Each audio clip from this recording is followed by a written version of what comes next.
ఉద్దేశపూర్వకంగా పొరపాటు జరిగితే చెంపలేసుకుని క్షమాపణ చెప్పుకోవాలి దేవుడి దగ్గర.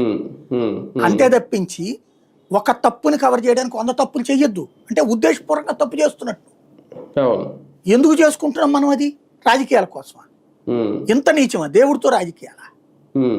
ఎందుకు చేసుకుంటున్నాం మనం అది?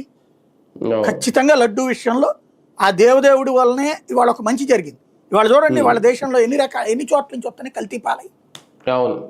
దేశంలో ఇవాల్టి కన్నా మనం ఈ దరిద్రాలను వదిలేసి చర్చించాల్సింది ఏంటంటే, దేవుడు ఆ ఉద్దేశంతో చెప్పాడు. నేను 1,00,000 సార్లు చెప్తున్నా, దేవుడు ఆ ఉద్దేశంతో మనకి ఇలాంటి ఒక కాన్సెప్ట్ ఇచ్చారేమో చూసుకోండి, మనుషుల్లాగా ప్రవర్తించండి.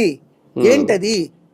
ఒకప్పుడు రైతులకి పల్లె ప్రాంతాల్లో పాడి పంట, రైతులు ఆ రోజున సుభిక్షంగా ఎందుకు ఉండేవాళ్ళు అంటే, వాళ్ళకు 1 ఎకరం ఉందా, 5 ఎకరాలు ఉందా, 10 ఎకరాలు ఉందా పొలం ఉంటుంది, రెండో పక్కన ఇంట్లో గేదెలు ఉంటాయి పాడి, అట్లాగే కోళ్ళు ఉంటాయి, అట్లాగే మేకలు ఉంటాయి వాళ్ళకి, ప్రతి ఒక్కరికి.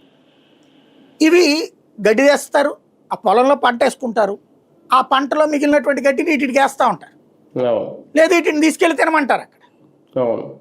రెండవది, ఆ తర్వాతన ఆ పల్లె ప్రాంతాల్లో ఈ పాలు అమ్ముతారు. అక్కడ పాల కేంద్రానికి ముందు ఇళ్ళ దగ్గరే.